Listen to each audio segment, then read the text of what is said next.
कार्यक्रम म्हारो राजस्थान का आप सबके साथ मैं हूं प्रियंका राय। बुलेटिन की शुरुआत बड़ी खबर के साथ करेंगे। बीजेपी में उम्मीदवारों की दूसरी लिस्ट पर मंथन लगातार जारी है।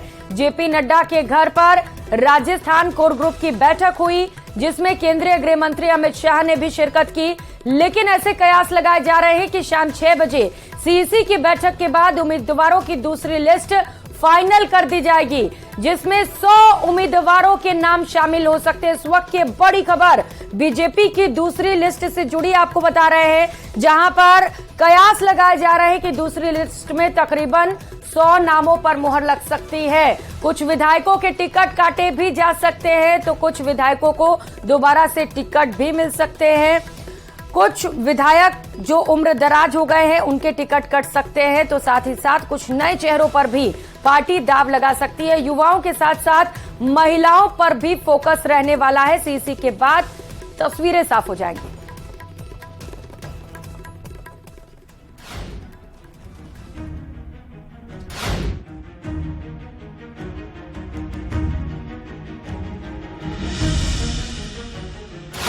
बीजेपी की दूसरी लिस्ट फाइनल।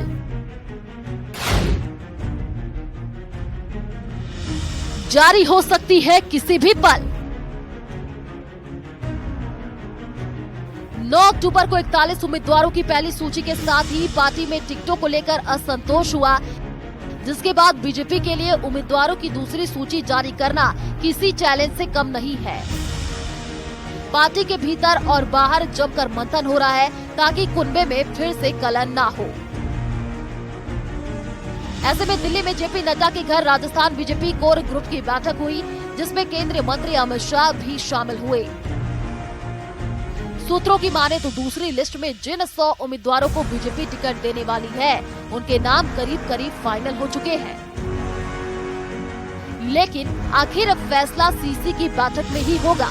बैठक में न सिर्फ राजस्थान बल्कि सभी 5 चुनावी राज्यों के प्रत्याशियों के चयन पर मंथन होगा। कभी भी आ सकती है दूसरी लिस्ट।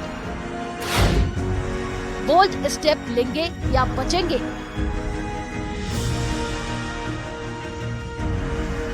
बीजेपी की दूसरी लिस्ट का सभी को बेसब्री से इंतजार है। जयपुर से लेकर दिल्ली तक बैठकों के कई दौर हो चुके हैं, लेकिन पहली सूची के करीब 20 दिन बाद भी दूसरी सूची जारी नहीं हो सकती है।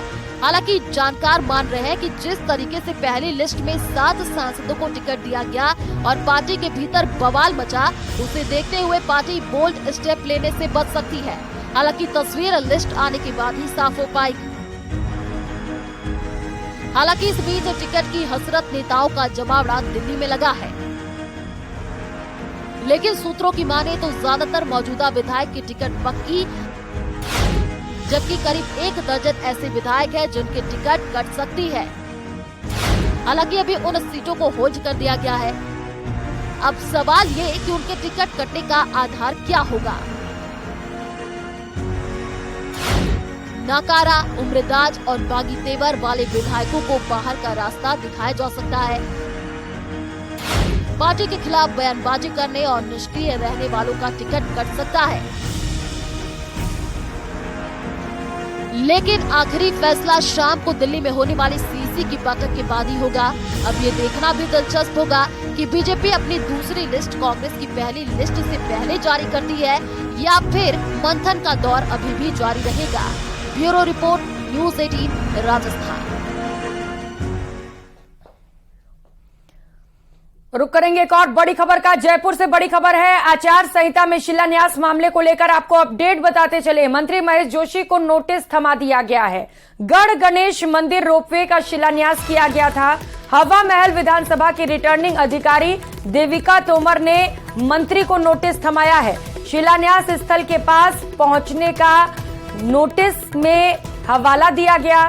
जोशी को आज ही इस नोटिस का जवाब देना होगा। इससे पहले निर्वाचन विभाग ने रोपवे कंपनी को भी नोटिस थमाया था और अब मंत्री को भी नोटिस थमा दिया गया है, क्योंकि आचार संहिता में शिलान्यास मामले को लेकर लगातार मांग उठ रही थी कि इस पर उचित एक्शन लिया जाए, और अब नोटिस थमा दिया गया है मंत्री को। अब देखना है कि जवाब में वो क्या कुछ कहते हैं, क्योंकि आज भर में उन्हें जवाब भी पेश करना है।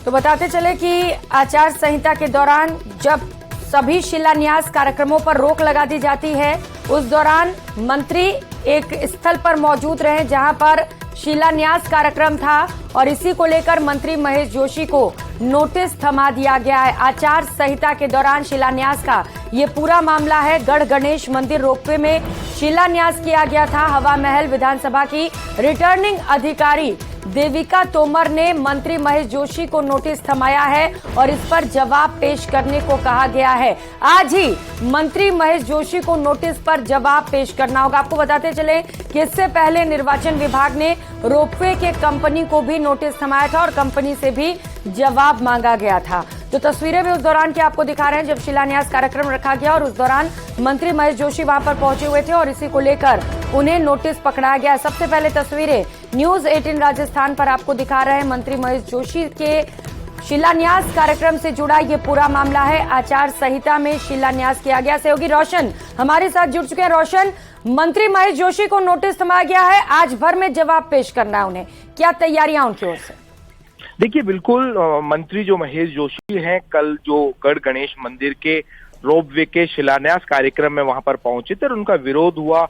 जो विपक्षी जो दल के लोग थे उन्होंने विरोध किया था, जिसके बाद में महेश जोशी को इस पूरे मामले के अंदर चुनाव आयोग की तरफ से आज जो नोटिस थमाया गया और लिखित में महेश जोशी से जवाब मांगा है। देखिए, ये जो मामला जुड़ा हुआ है वो दरअसल महेश जोशी का जो विधानसभा क्षेत्र है उसमें गढ़ गणेश मंदिर है, वहां पर रोपवे के शिलान्यास से जुड़ा हुआ मामला है। सबसे बड़ी ये बात है कि कल जब रिटर्निंग अधिकारी वहां पर पहुंचे थे तो उन्होंने जब इस पूरे मामले की जब कह सकते हैं कि आचार संहिता के उल्लंघन की जब शिकायत की गई तो उसमें कई चौंकाने वाली चीजें सामने आई थी, जिसमें स्पष्ट ये चीज निकल कर के आई कि जो समाचार पत्रों के अंदर जो विज्ञापन दिया गया है, जिस विज्ञापन के अंदर मंत्री महेश जोशी की फोटो छपी है, आखिर वो किसने किया? तो विज्ञापन को लेकर जो मंदिर जो कमेटी है उन्होंने हाथ खड़े कर दिए थे। उसी को लेकर अब चुनाव आयोग ने मंत्री महेश जोशी से लिखित में स्पष्टीकरण मांगा है। आप ये तस्वीरें देख सकते हैं। आज जो रिटर्निंग अधिकारी है उन्होंने इस पूरे मामले के अंदर नोटिस थमाया है मंत्री महेश जोशी को और उनसे स्पष्टीकरण मांगा है। ऐसे में कहीं ना कहीं मंत्री महेश जोशी की कह सकते हैं कि जो मुश्किलें हैं वो बढ़ती हुई नजर आ रही है। ये देखिए, आदर्श आचार संहिता दंड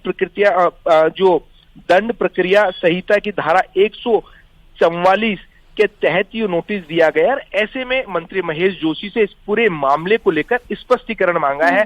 अब देखना होगा कि इस पूरे मामले को लेकर मंत्री महेश जोशी अपनी सफाई के अंदर क्या कुछ जवाब देते हैं। उन्हें ये भी बताना होगा कि आखिर ये जो समाचार पत्रों के अंदर जो विज्ञापन जो पब्लिश करवाए गए थे वो आखिर किसने करवाए हैं, कौन ये जो तमाम जो विज्ञापन है इन्हें हैंडल कर रहा है, क्या कुछ जानकारी है। ऐसे में कुल मिलाकर कहा जा सकता है कि चुनावों से पहले कह सकते हैं कि आदर्श आचार संहिता के उल्लंघन को लेकर मंत्री महेश जोशी को नोटिस दिया है। बिल्कुल रोशन, क्योंकि मंत्री महेश जोशी काफी सारे चुनाव देख चुके हैं, ऐसे में उनको पता है कि आचार संहिता के दौरान शिलान्यास नहीं करना होता। आप देखना है कि क्या कुछ जवाब उनकी ओर से पेश किए जाते हैं। बहुत शुक्रिया आपका तमाम जानकारियों के लिए।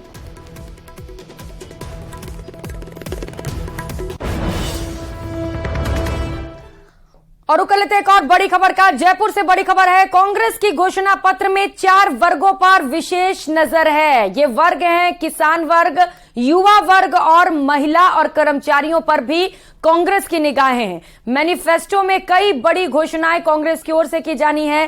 सरकार ने पूरे वादे किए हैं। ये बयान गौरव वल्लभ की ओर से सामने आया। गौरव वल्लभ ने कहा है कि सरकार ने 96% तक वादे पूरे किए। सुनिए।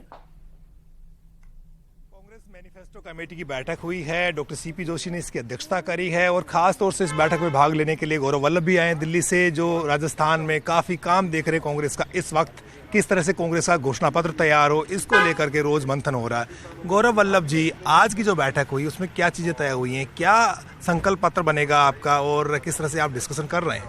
देखिए, एक विश्वास पत्र है और किस तरह से उस विश्वास पत्र के 4 पिलर्स हैं। उस बैठक में नीरज डांगी साहब हमारी कमेटी के को चेयरपर्सन थे, मीना जी को कन्वीनर थे, आप हमारी कमेटी के इम्पोर्टेंट मेंबर हैं। तो 4 पिलर्स पे हमारा विश्वास पत्र है। 96% जो पिछले हमने मैनिफेस्टो 2018 में जारी किया, 96% of promises we had fulfilled. उसका भी हम लेखा जोखा रख रहे हैं। ऐसा नहीं है कि नई बात, ऐसे नहीं 15 लाख, 2 करोड़ रोजगार, Ganga clean, make in India, ये स्कीम जारी करो और भागो वाली प्रतियोगिता नहीं है। ये विश्वास है, ये एक पवित्र संकल्प है हमारे लिए जो हम पूरा करेंगे। और इसके 4 पिलर्स हैं। पहला है young, aspirational Rajasthan, young Rajasthan. दूसरा पिलर है महिलाएं। तीसरा पिलर है किसान, अन्नदाता, जिसको मोदी सरकार ने पिछले 9 साल में जो प्रताड़ना दी है, जिसको आप बयान नहीं कर सकते। और चौथा जो इसका मजबूत पिलर है वो है राजस्थान में काम करने वाले, भले वो प्राइवेट सेक्टर में हो, गवर्नमेंट में हो, हमारे एम्प्लॉइज। इन 4 पिलर्स पे ये मैनिफेस्टो तैयार हो रहा है और इतनी गेम चेंजिंग इसमें घोषणाएं हैं। मैं आपको कहता हूं कि भूतो न भविष्यत, ऐसी घोषणाएं आज तक किसी राज्य में, ऐसे सेक्टर्स जिस पे हम काम कर रहे हैं, आज तक किसी राज्य ने उस तरह के संकल्प पत्र, नाम रखने से संकल्प नहीं, 96% संकल्प को पूरा करने का। क्या किसान कर्ज माफी जैसा कोई बड़ा वादा इस बार के भी घोषणा पत्र में आप लोग करने वाले हैं? बिल्कुल, फार्मर्स हमारे लिए, मैंने कहा ना, एक बड़ा पिलर है। बड़ी unique schemes, time bound schemes, direct benefit पहुंचाने वाली स्कीम्स का इस घोषणा पत्र में उल्लेख होगा। आप अब ज्यादा मेरे से सवाल करेंगे तो हो सकता है घोषणाएं मुंह पे आ जाए, इसलिए अभी मत करिए। बहुत बहुत शुक्रिया। ये थे गौरव वल्लभ जो बता रहे थे कि इस बार का जो मैनिफेस्टो होगा वो विश्वास पत्र होगा और आम जनता के दिलों को छूने वाला होगा और इसके जरिए कांग्रेस चुनावी वैतरणी पार करने की पूरी कोशिश करेगी। कैमरा पर्सन दिलीप चेची के साथ बाबूलाल धायल, न्यूज 18 जयपुर। तो वहीं प्रदेश की जाट राजनीति और मारवाड़ की राजनीति में अब तलवारें खिंची हुई नजर आ रही हैं। वीर तेजाजी बोर्ड के अध्यक्ष और कांग्रेस के वरिष्ठ नेता रिजपाल मिर्धा ने तो पूरी तरह से मोर्चा खोल दिया। रिजपाल मिर्धा ने न्यूज 18 राजस्थान से खास बातचीत में नागौर सांसद हनुमान बेनीवाल पर बड़ा आरोप लगा दिया। मिर्धा ने बेनीवाल पर जाट राजनीति को खत्म करने का आरोप लगाया। मिर्धा यही नहीं रुके और कहा कि बेनीवाल को वहम हो गया। मैंने हनुमान बेनीवाल को 302 के मुकदमे में बचाया था, लोकसभा चुनाव में मदद की थी, लेकिन अब बेनीवाल बड़ी बड़ी बातें करते हैं। कुल मिलाकर मारवाड़ की जाट राजनीति में ऐसा लगने लगा है कि बड़े जाट नेता एक दूसरे के आमने सामने खड़े हो गए। इसके गांव में गोली चली थी, मैंने 302 के मुकदमे से इसको बचाया था, ये बात तो ये जनता को नहीं बताता है। घर वाले मेरे पास आए थे दबे पांव के, मेरे बेटे के सामने उम्मीदवार मत उतारना। मैंने इसको चैलेंज किया, अगर मैं आया हूं तो मेरे भी एक लड़का है विजयपाल और तेरे भी एक लड़का है, दोनों अपन मंदिर में चलते हैं, कसम खाते हैं। अगर जाट राजनीति में सबसे ज्यादा नुकसान जाटों को किया है तो वो उसका श्रेय हनुमान बेनीवाल को जाता है। और जाट राजनीति में 50 से हृदय कम करने का श्रेय जाता है तो हनुमान बेनीवाल को जाता है। 50 से 25 पर आगे, 25 से 10 पर लाएगा, 10 से 0 पे पहुंचाएगा। इसका खामियाजा पूरे जाट समाज को भुगतना पड़ेगा अगर ये हनुमान नेता की ये नुकसान। और कर लेते हैं एक और बड़ी खबर का। राजस्थान लोक सेवा आयोग से बड़ी खबर सामने आ रही है। आरएएस भर्ती परीक्षा 2023 प्री का परिणाम जारी हो सकता है। आज शाम 6 बजे तक परिणाम जारी होने की संभावना है। 972 पदों के लिए परीक्षा का आयोजन किया गया था और अब कहा जा रहा है कि आज शाम 6 बजे तक परिणाम जारी किए जा सकते हैं।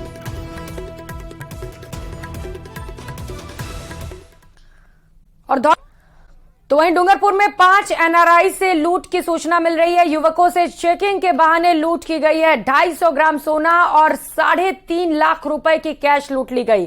खाकी वर्दी पहनकर 4 लोगों ने इस लूटपाट की वारदात को अंजाम दिया है। बिछीवाड़ा थाना क्षेत्र के कनबा गांव का ये पूरा मामला है। कुवैत से शाम को अहमदाबाद ये युवक उतरे थे और इसी दौरान इनके साथ लूटपाट की गई। अहमदाबाद से कार के जरिए ये बांसवाड़ा आ रहे थे। पीड़ित युवकों की रिपोर्ट पर पुलिस ने जांच शुरू कर दी है।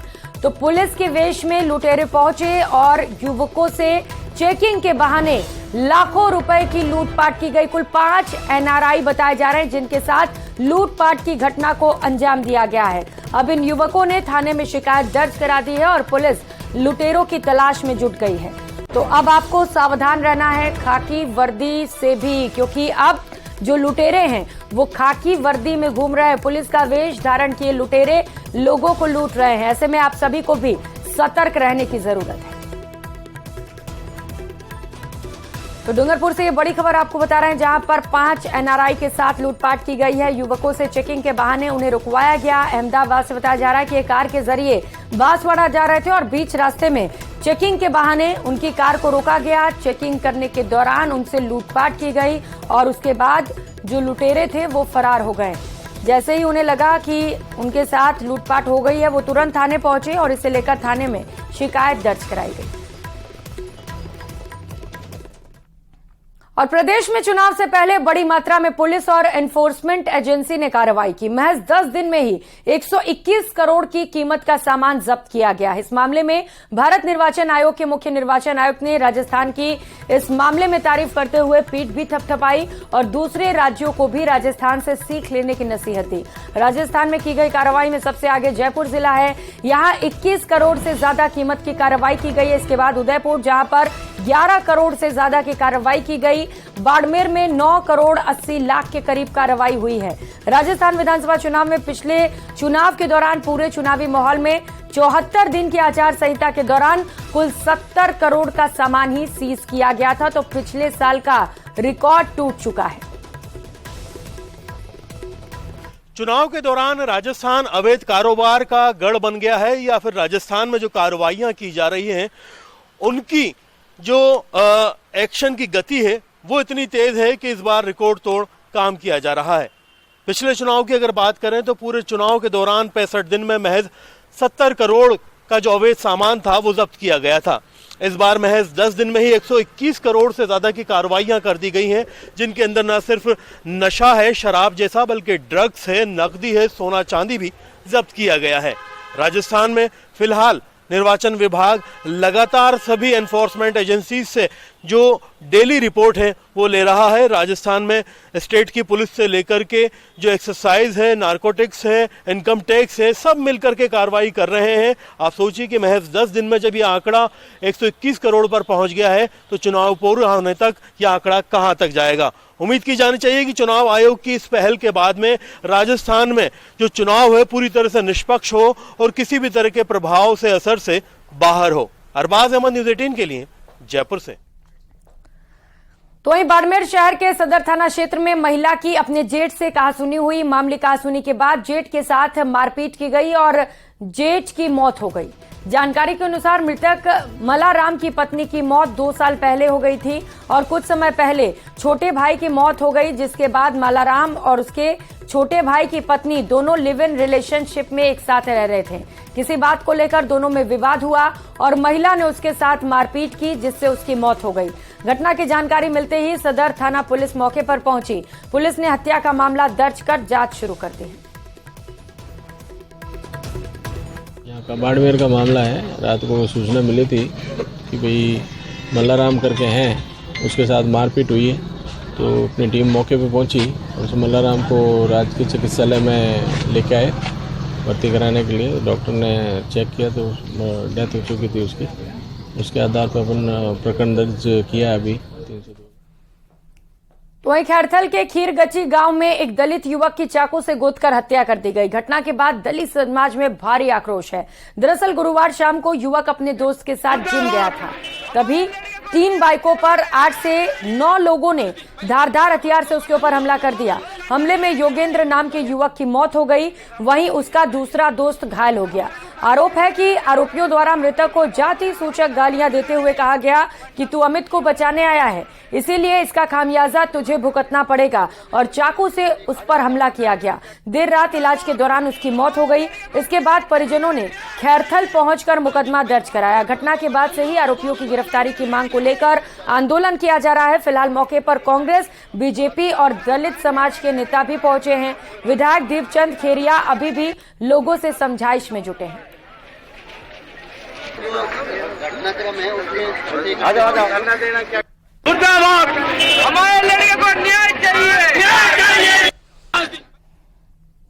तो वहीं चित्तौड़गढ़ जिले के गंगरार थाना पुलिस ने नाकाबंदी के दौरान हाईवे रोड पर कार से बड़ी मात्रा में सोने की ज्वेलरी जब्त किया। जब्त माल की कीमत तकरीबन 1.5 करोड़ रुपए है। आगामी विधानसभा चुनाव के मद्देनजर अवैध गतिविधियों पर निगरानी और संदिग्ध राशि और सामग्री की धरपकड़ के लिए पुलिस टीम द्वारा हाईवे पर नाकाबंदी के दौरान वाहनों की चेकिंग करते समय कार को रुकवाया गया। वाहन में संदिग्ध सामग्री होने की आशंका पर तलाशी ली गई तो डिग्गी में रखे एक बैग में अलग अलग पैकेट में 2 किलो 788 ग्राम सोने के गहने मिले, जिनकी कीमत तकरीबन 1.5 करोड़ रुपए है।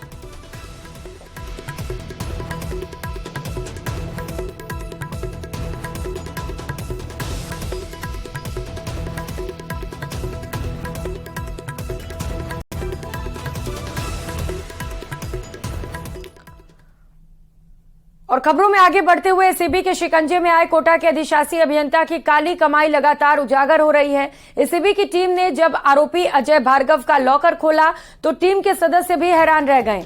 एसीबी स्पेशल यूनिट के एक अधिकारी के मुताबिक उसमें से तकरीबन 90 लाख कीमत का 1.5 किलो सोना और 7 लाख कीमत की 10 किलो चांदी मिली।